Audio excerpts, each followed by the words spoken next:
Congo, Congo nde mboka, mboka ngo mokengeli koi, mboka ngo mokengeli léopard.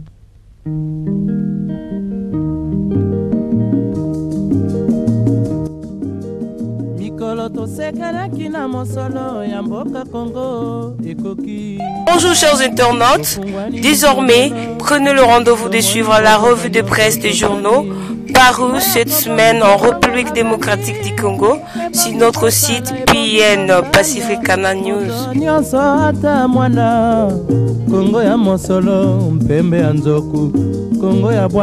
Au titre de journaux parus cette semaine en République démocratique du Congo. La référence plus titre, Etienne Tshisekedi annonce son retour et un meeting de vérité à Kinshasa. L'observateur titre, Moïse Katumbi, je ne crains pas d'être arrêté car ma conscience est tranquille. L'interprète titre, les Nations Unies contre les autorités de pouvoir les écarter dans le déroulement du dialogue congolais. La référence plus titre, la CENI pour son dévolu sur Gelmato dans l'enrôlement des électeurs. Le potentiel titre, la découverte de plusieurs corps à la rivière Djili intrigue la population. L'observateur titre, fièvre jaune, plus de 18 millions de doses de vaccins anti-amiral distribués par l'Organisation mondiale de la santé. L'observateur titre, enseignement supérieur et universitaire, les parents expriment leur ras-le-bol face à l'incurie des autorités académiques. Le potentiel titre, pas de démission pour Jean-Florent Ibengue à l'Aspect Club et le Léopard.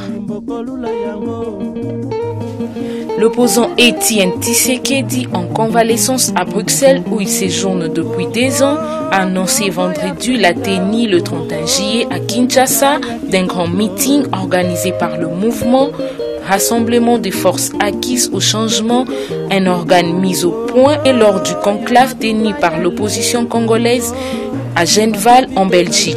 Cette dernière accuse le chef de l'État de manœuvre pour s'accrocher au pouvoir au-delà de la date du 19 décembre prochain.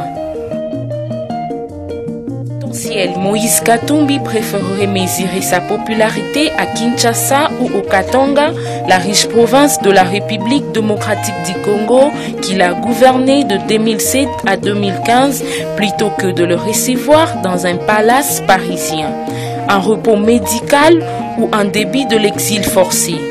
Être candidat à la succession de Joseph Kabila pour une élection qui ne se tiendra jamais, qui ne se tient à la date prévue de novembre, l'homme d'affaires passé à l'opposition vient de subir sa première condamnation par la justice congolaise le 22 juin dernier. 3 ans de prison pour un litige immobilier qui lui rend inéligible. Il risque par ailleurs la réclusion à perpétuité suite à une inculpation pour atteinte à la sûreté de l'État dans une affaire de recrutement présumé de mercenaires après un entretien relevé par les Nations Unies. À présent consciente du refus de Joseph Kabila d'organiser le dialogue congolais selon un format politique indépendant, il voudrait pour Eden Kodjo le réaliser selon le schéma pro-kabiliste tout en sachant que l'opposition politique locale en voudrait pas. Selon un confrère de la Tribune des Nations Unies, après les discours du 29 juin 2016 du président Joseph Kabila prononcé à la veille du 56e anniversaire de l'indépendance de la RDC célébré au Kindu, le secrétaire général de l'ONU, Ban Ki-moon, aurait téléphoné à la présidente de la Commission de l'Union africaine. C'est ainsi que le secrétaire général Ban Ki-moon, selon le même confrère de la Tribune des Nations Unies, aurait fait savoir à sa correspondante sud-africaine que le président Joseph Kabila ne voulait pas du tout de dialogue congolais avec l'opposition politique et la société civile de la République démocratique du Congo, sauf si ces forums nationaux se déroulent sur la base de son schéma politique à lui, et même si devons s'organiser avec des acteurs de la société civile et de l'opposition politique de sa propre invention. La Troïka composée des États-Unis, de la France et de la Belgique, intervenant habituellement dans les crises politiques de la RDC, aurait également relevé des exceptions bizarres soulevées par le président Joseph Kabila qui s'y prendre pour tout le premier président ayant commencé à régner sur la République démocratique du Congo. Les États-Unis et l'Union européenne, avec l'aval du Conseil de sécurité de l'ONU, auraient été chargés de l'opérationnalisation de fameux plan B. Et c'est pour cette raison que des drones américains auraient commencé à survoler discrètement des espaces aériens de l'Est Atlantique de la province du Bas-Congo. Est-ce aussi pour la même raison qu'un grand navire américain se trouverait au mouillage au-delà des eaux territoriales de Pointe-Noire depuis plus d'un mois déjà?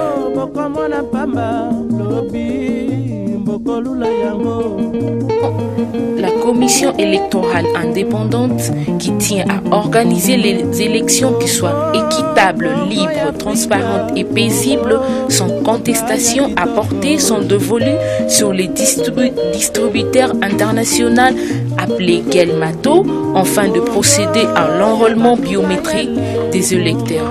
Gelmato formera également les instructeurs de la CENI comme promu par le président dans son message lors de son discours à la nation le 30 juin dernier. L'opération va bientôt démarrer dans une de nos provinces. Bien que l'énigme de la fosse commune de Maluku n'ait pas toujours été élucidée, un autre casse-tête vient de se poser avec ces six morts repêchés dans un affluent de la capitale congolaise. Après la découverte dans la matinée du dimanche 3 juillet 2016 de 6 corps sans vie dans la rivière Njili qui sépare les communes de Limete et de Massina à Kinshasa, plusieurs questions fusent de partout. Est-ce l'œuvre de gangs, de quartier, un règlement de compte où il y a eu des exécutions sommaires? La RFI veille à ces sujets qui, selon le bourgmestre de la commune de Limete, ce genre de découverte est fréquent. Mais la population y voit plutôt l'œuvre de gangs portée de traces de violence. Visage tuméfié pour certains, un bras cassé pour l'un, deux habits déchirés. Sur le champ, une famille a reconnu un de ses membres surnommé Junior. Un jeune de 22 ans qui, selon ses parents, habitait à la commune de Lemba. Il avait disparu du toit paternel depuis le mercredi 29 juin 2016. Cette année, le monde a enregistré une flambée épidémique de cas de fièvre jaune. Cette maladie causée par le moustique de type Aedes à Égypte, comme l'Angola, depuis décembre 2015, la RDC depuis le 20 juin dernier, date de la déclaration officielle de l'épidémie, localisée dans 3 provinces, le Congo central, l'ex-Bas-Congo, le Kwango et la ville de Kinshasa et en Ouganda. Enfin, de gérer de réserves d'urgence des vaccins dans la perspective de futures flambées et de coordonner la distribution de vaccins dans les zones ayant le plus rapidement besoin. Depuis lors, le pays a fait plusieurs demandes supplémentaires pour des vaccins de la réserve d'urgence et au 18 mai, il avait reçu un total de 11 millions de doses, reçu un total de 11,7 millions de doses. La campagne de vaccination en cours, due à la propagation ultérieure de la maladie, entraîne de demandes continuelles. Pour la République démocratique du Congo, l'ONU mobilise la l'approvisionnement mondial avec des demandes de 700 000 et de 2,2 millions de doses respectivement à la mi-juin.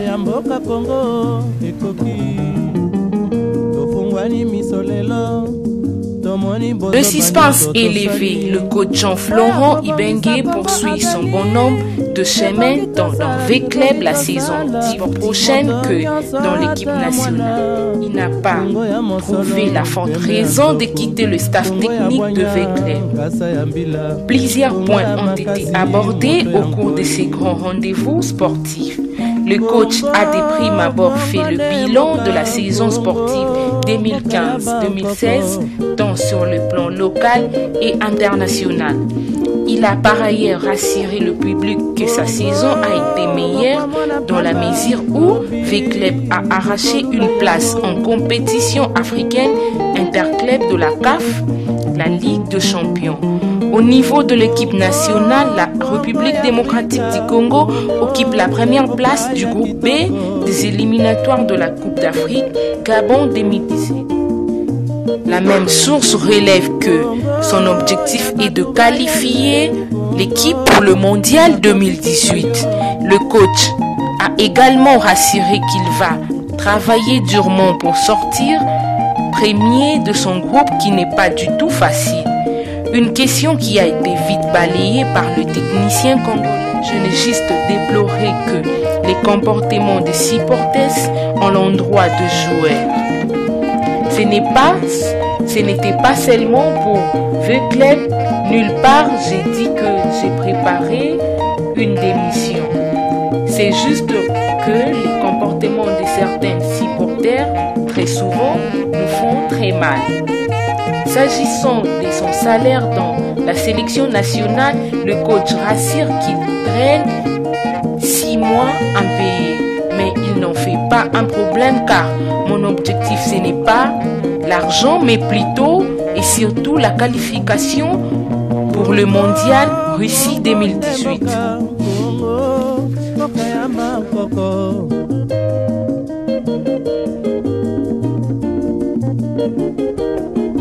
Congo, mboko mwana pamba, lobi, mboko lula yango.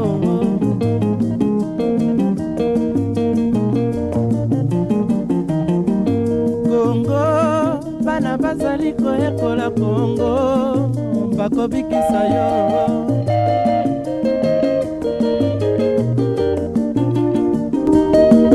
Congo, Congo ya bakoko, Congo. Congo nemboka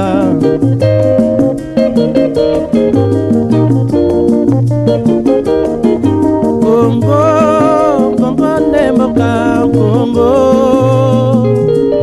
Mboka ya ba Koko